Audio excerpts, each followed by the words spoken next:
Presidente Rodrigo Pacheco, ainda presente aqui ao recinto, em cujo nome saúdo os senadores e senadoras.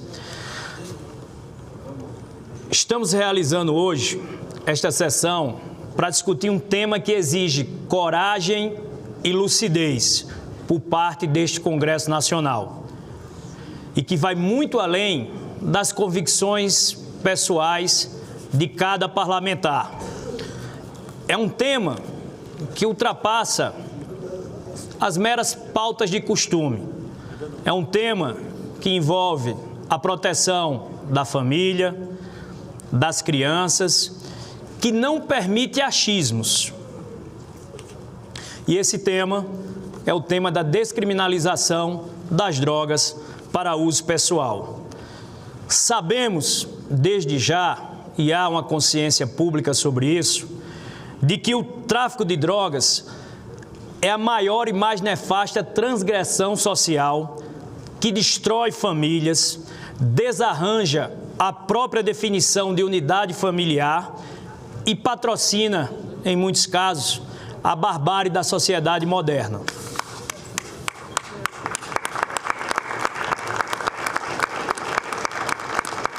Enfrentaremos, senador Magno Malta, esse tema com duas abordagens.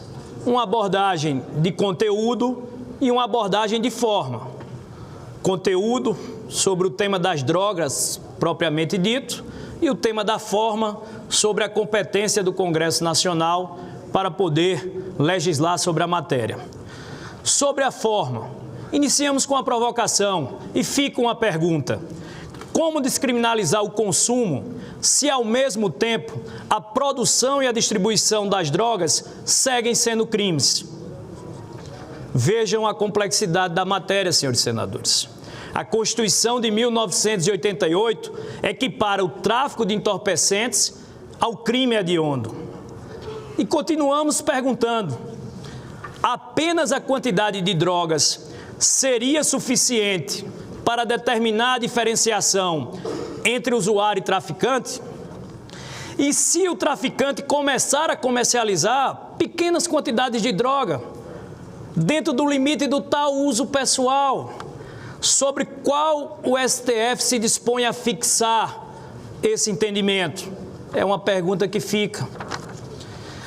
E, por fim, perguntar como é que seremos capazes de determinar a diferença entre usuário e traficante? Qual dose poderia determinar a diferença entre a vítima e o criminoso? Como proteger a vítima e penalizar o criminoso? Ora, se eu estabeleço uma quantidade em que portar a droga seja legal, eu legalizo o usuário. Se eu legalizo o uso e torno factível a figura do usuário, também precisaria legalizar o fornecedor. E, neste caso, como se daria o fornecimento? É essa a grande dúvida que fica.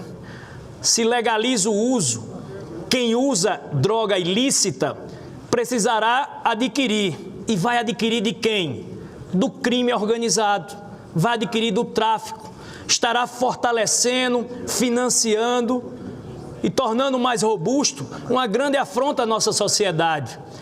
É o alcance que vai além da causa, chega na consequência. E é por isso que é preciso, sim, ter serenidade, ter maturidade para poder definir a abordagem desse tema. Vai muito além do caráter simplesmente jurídico da norma. E é por isso que, de uma coisa, estamos absolutamente convictos. Qualquer que venha a ser o entendimento sobre o assunto, a resposta precisa ser construída por este Congresso Nacional dentro das suas competências constitucionais. É esse o sentimento que prevalece hoje no plenário do Senado Federal. E é por isso que, além de ser a nossa competência, é mais do que isso. É a nossa responsabilidade. E não vamos declinar desta responsabilidade perante as expectativas que a sociedade nos aguarda. Preocupa-me de forma muito grave as previsíveis e catastróficas consequências sociais. em especial para as políticas públicas de saúde, de segurança e de proteção da infância e da juventude, como foram abordadas aqui nas falas que me antecederam. Se o entendimento do Judiciário apontar um critério quantitativo para a tipificação do tráfico, nosso país terá que lidar com as consequências de um aumento exponencial do consumo, como aconteceu em diversos países que optaram por essa política de descriminalização. A história está aí para registrar. A primeira consequência é o aumento do consumo. Para se ter uma ideia, Portugal, que adotou essa prática, as recaídas na dependência e as mortes por overdose aumentaram em 45% apenas de 2020 a 2021, conforme dados publicados em jornal de grande circulação no dia 12 de julho deste ano. A insegurança em Portugal também aumentou, com repetidos casos de furtos, depredações cometidas por dependentes químicos. E a polícia não tem braços suficientes para lidar com tantos crimes derivados do consumo de drogas. E é por isso que é importante posicionar o debate nesse momento. Muitas vezes, e a gente vê esses argumentos girando por aí, que o Estado brasileiro, o poder público brasileiro, não teria condições de combater o tráfico. E aí quer dizer que a ineficiência, a ineficácia do Estado, praticamente decretada a sua falência, a sua incapacidade de combater e de fiscalizar, a solução é liberar, a solução é trazer para jovens, principalmente, ali uma mensagem, né, de liberdade, porque podem ter certeza, isso não é uma questão da geração passada, da minha, de muitos senhores e senhoras. Se está liberado, muitas famílias perderão, inclusive, o argumento de dizer ao seu filho que não pode. Isso aqui é essa mensagem que fica posta. E aí, iniciando a parte do debate da forma, senador Girão, me recorro à minha formação jurídica, aos bancos de direito da Universidade Federal da Paraíba, que lá, no primeiro período, aprendemos que lei é muito mais do que a norma. A lei é fato, valor e norma. E por que lei é fato, valor e norma, dizia Hans Kelsen? Porque o valor está na sociedade. A sociedade também participa da elaboração da lei. E como é que a sociedade participa da elaboração da lei? É através dos tribunais? Não. É através do Congresso, que tem a competência para representar e ecoar a voz das ruas. É esse debate que está posto e ele é maior. E o chamamento aqui hoje, a iniciativa do senador Rodrigo Pacheco, presidente dessa casa, em pautar esse debate através do nosso requerimento, é para que se permita esse diálogo entre as instituições, entre os poderes da República, para dizer que é preciso preservar essas competências, para que se tenha no Congresso Nacional o fórum adequado para que você possa evoluir, porque não é simplesmente descriminalizar ou não as drogas, mas há toda uma política pública acessória que precisa ser levada em consideração. E como foi dito pelo feliz pronunciamento, convicto, forte do presidente Pacheco no início da sessão, é preciso que se compreenda que não se pode cobrar dessa casa a omissão ou a inércia. Fazemos a autocrítica por diversos temas. Essa casa pode ter se equivocado, faz parte, é falho. Deixamos de enfrentar alguns temas que são importantes e que levaram muitas vezes à provocação do Judiciário. E o Judiciário teve que se pronunciar. Não é o caso. Esse caso foi enfrentado por essa casa, foi enfrentado por esse Congresso e a voz da sociedade foi posta. Porque essa é a beleza da democracia. A tripartição dos poderes, a nossa Constituição, quando ela estabelece poder executivo para governar, poder legislativo para legislar e o poder judiciário para julgar, ela reconhece essas competências. Por que ela não dá ao governo o poder de legislar? mesmo o governo representando a maioria. Em regra, no nosso sistema, quem está sentado na cadeira de presidente, senador Magno Malta, é porque teve o apoio da maioria dos brasileiros. É legítimo que governe. Mas o Congresso Nacional é diferente. Ele não tem 51%, 52% ou 55% da população aqui presente. Aqui estão 100% da sociedade. Está quem ganhou e está quem perdeu as eleições. É 100% de todos que estão aqui. Ela é um reflexo, sim. É tão reflexo que não tenho dúvida que se essa matéria, ao invés de ser decidida nos tribunais, for colocada à votação, ali naquele painel, vai ter um resultado muito parecido do que hoje se percebe da sociedade. Será 70%, 80% contrário ao tema. E reconhecendo a legitimidade de quem faz a defesa. A beleza da democracia é permitir, sim, os argumentos contrários. Temos muitas vezes que atravessar esse ambiente de polarização, de que a intolerância quanto ao argumento contrário prevalece. Não. Quem defende tem todo o direito de buscar convencer e ser convencido.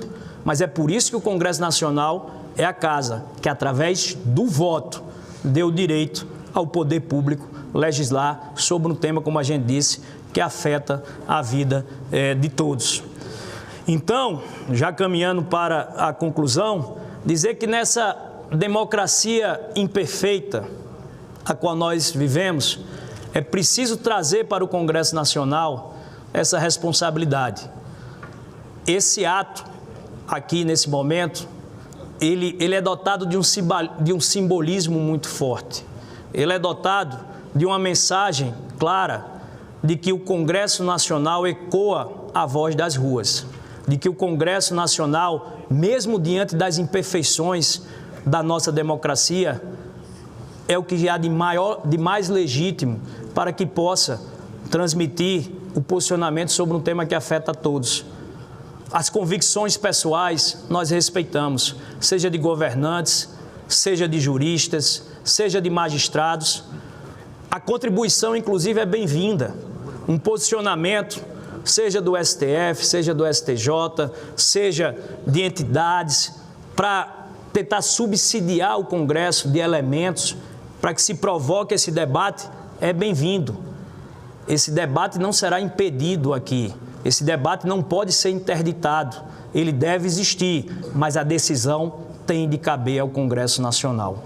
E é diante dessa legitimidade que aqui encerro com a deferência do presidente Rodrigo Pacheco de poder dar continuidade presidindo essa sessão, porque aqui eu trago os meus princípios, trago as minhas raízes, trago a educação que eu recebi, de que é preciso sim proteger a infância, proteger a juventude, proteger a família, defender aqueles que estão próximos de nós.